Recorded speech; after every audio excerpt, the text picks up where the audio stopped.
Welcome to Friday Friends, RI Elder Info's weekly look at the organizations and individuals providing resources for Rhode Island seniors, caregivers, and professionals.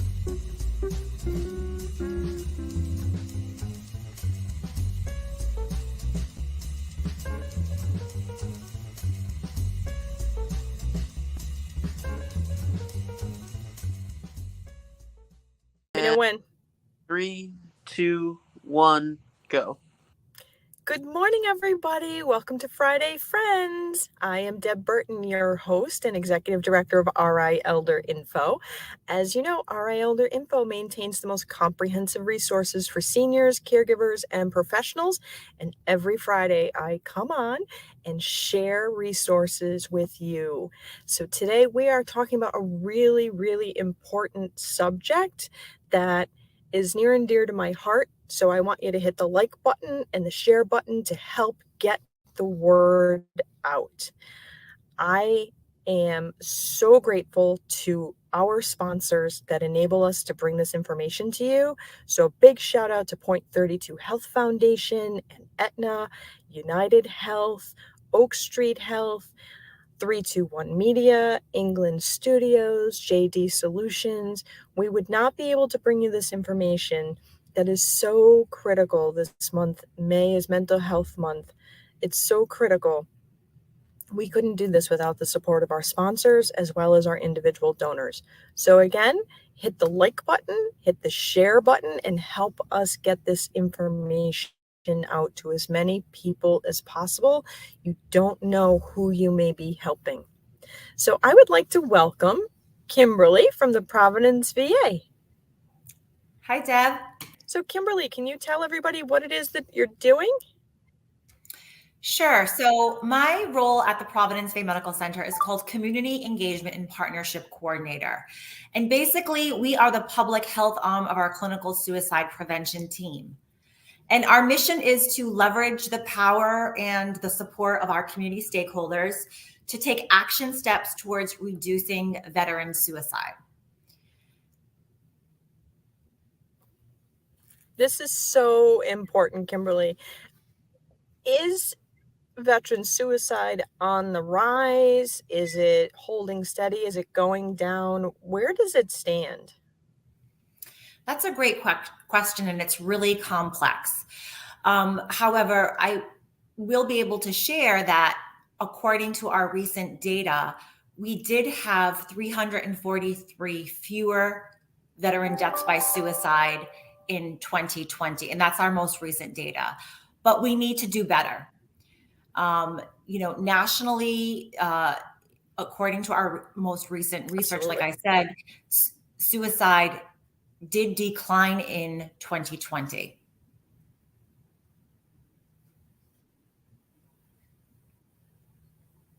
Oh, that is good. And what are some of the signs that people can look for? So across all populations, again, there's no one particular reason why individuals may have suicidality, but some of the signs and symptoms might be mood changes, sleep changes, restlessness, agitation, even withdrawal.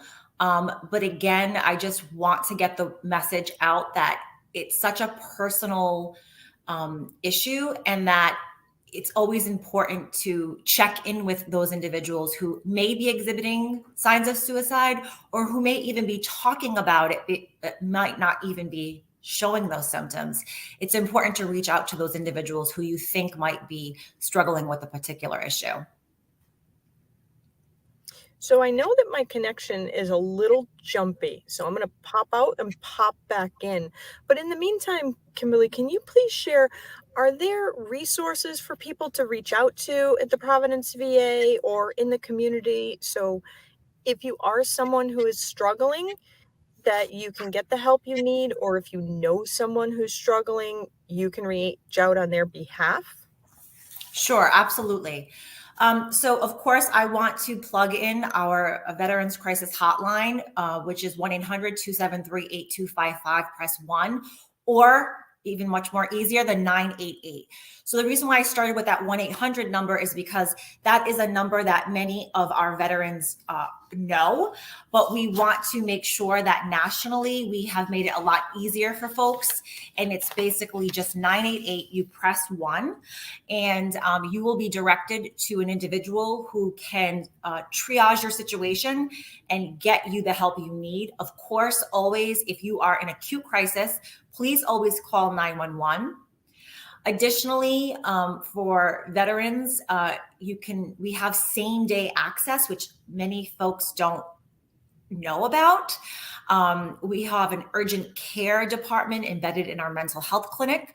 So if you need urgent mental health treatment that you want to talk to someone, you can come up to the VA on the 3rd floor and check in, and a clinician will be able to see you that day.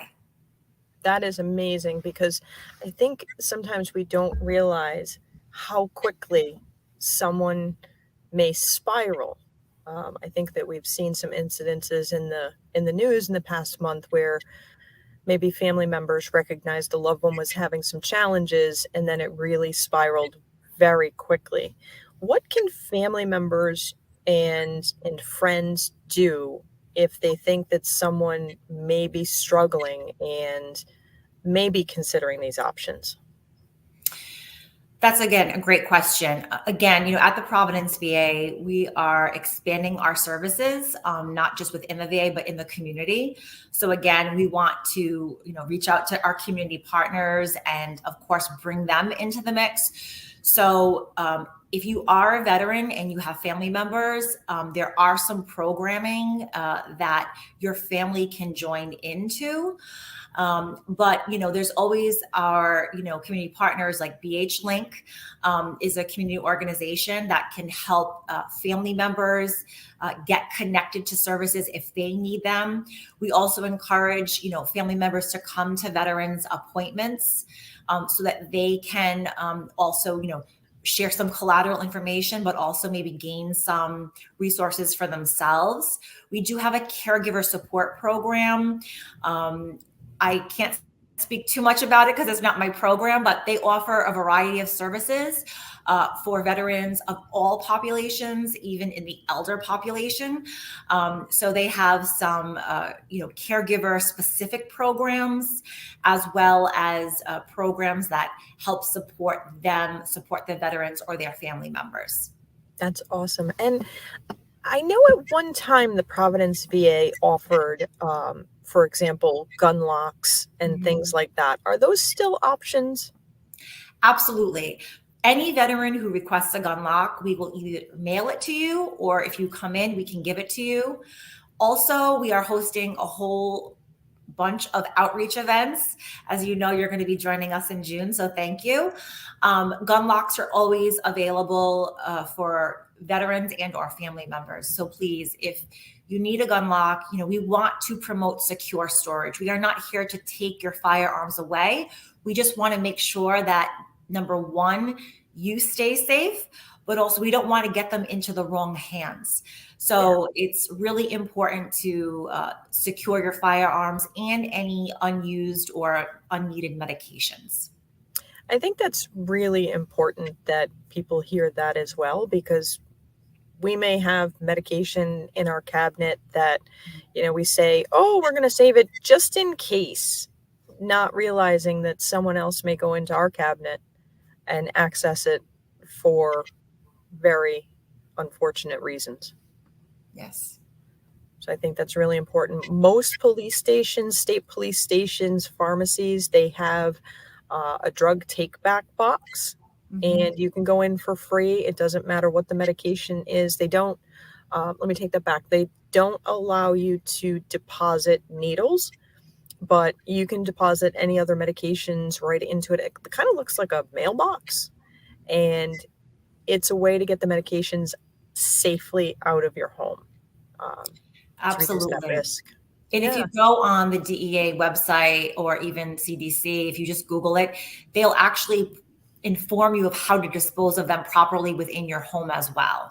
And for veterans who have unused medications, please come to the VA, to the pharmacy as well.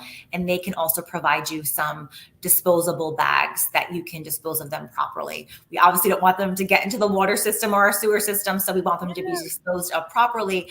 But again, like you said, Deb, police stations, fire stations, they also have these sort of like national DEA take back programs. So you can always Google them. But again, if you're a veteran, please contact the local VA pharmacy and we can be able to provide you the information and the resources that you need. Awesome. And can people reach out to you directly if they need help, or should they call the 988 or come to the hospital? So that, I'm more of like public health. So in terms of clinical access, I would much rather individuals who need help, of course, 911 for acute emergencies, 988 if you need to talk with someone. But if you need to, it's not an acute crisis where, but if you want to you're not sure, come to the VA. Again, it's the third floor, the Providence VA Medical Center. Also extension 13400. You can call 401-273-7100 or just ask to be linked to the mental health department.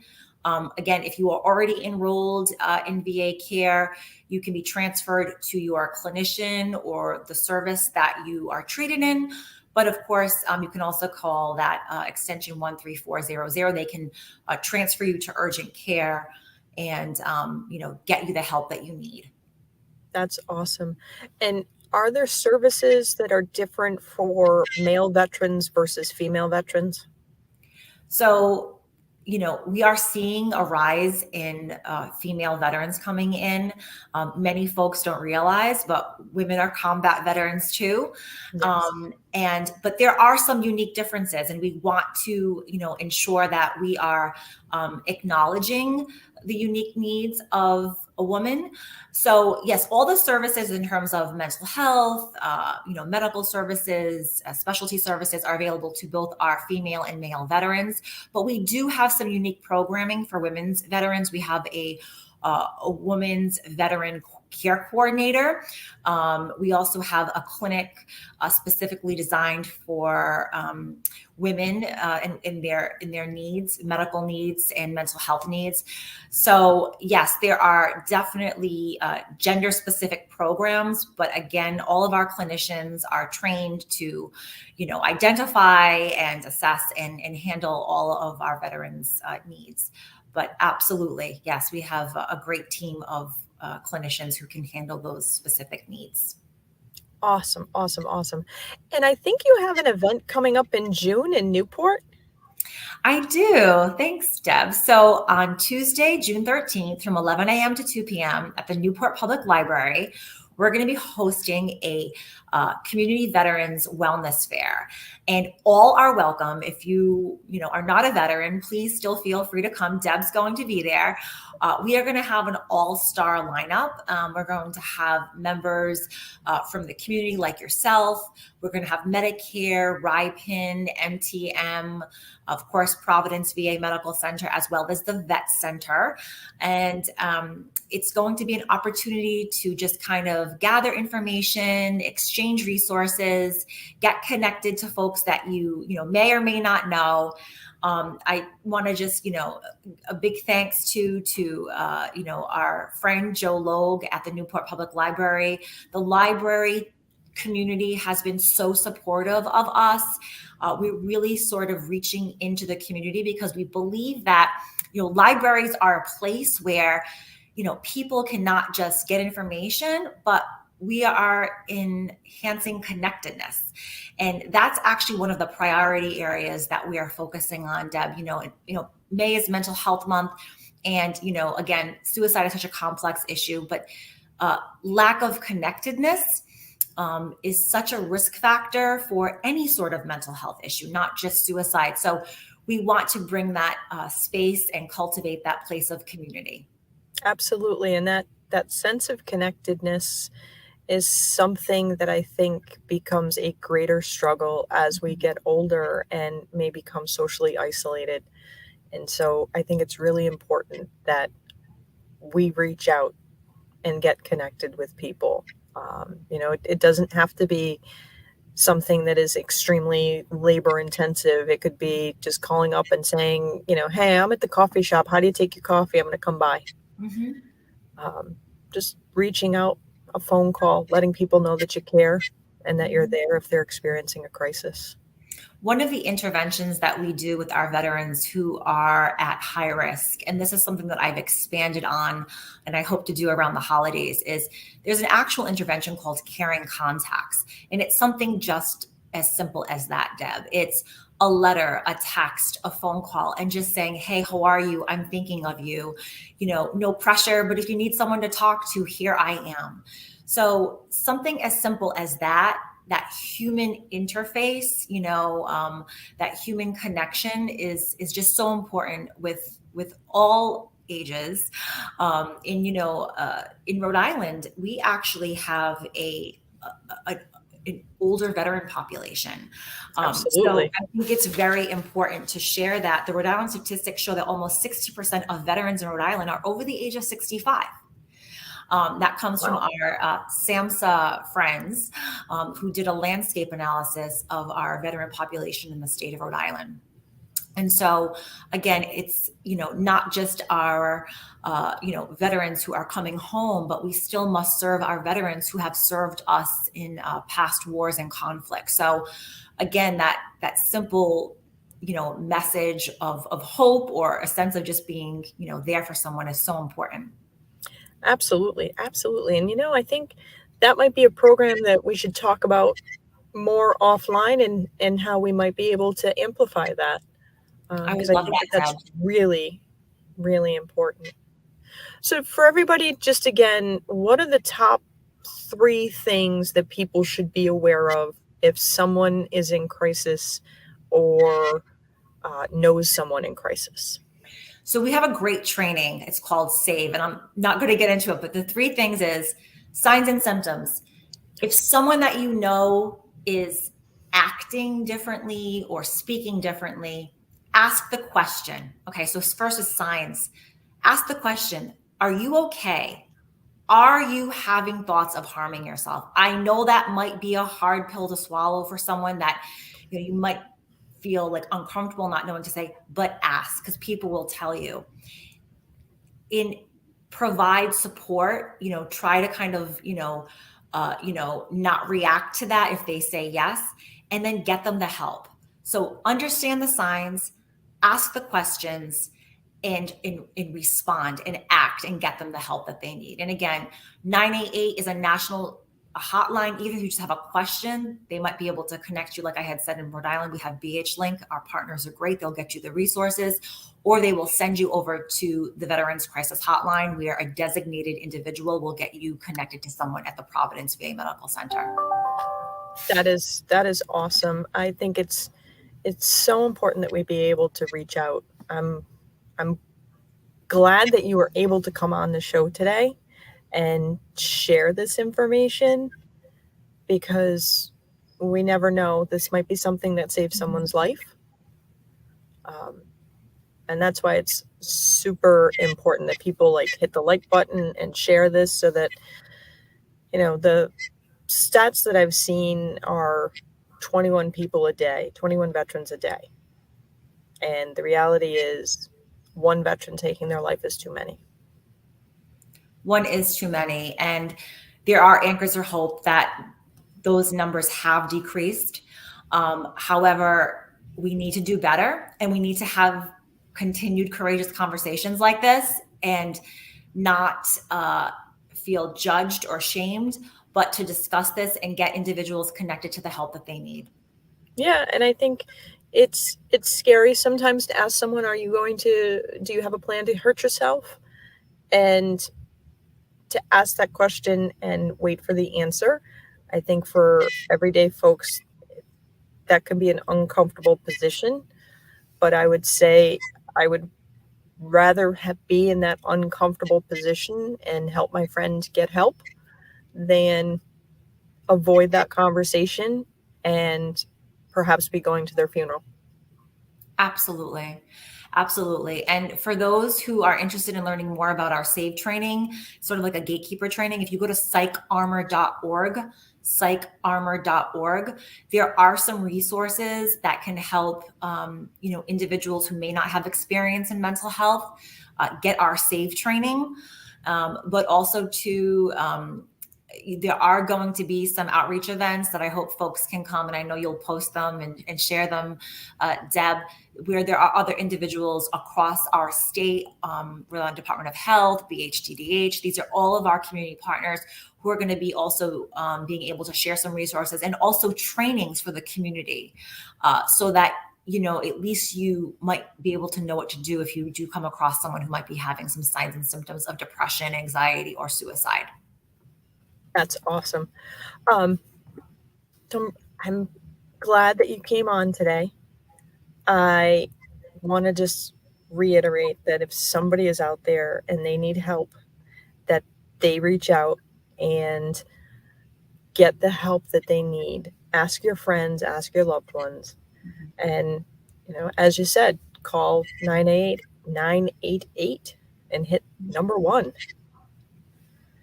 Thank you so much for coming on today, Kimberly. I really appreciate it. And I think at the end, we'll have the Veterans Crisis Line show on the screen so that people will be able to have that long term.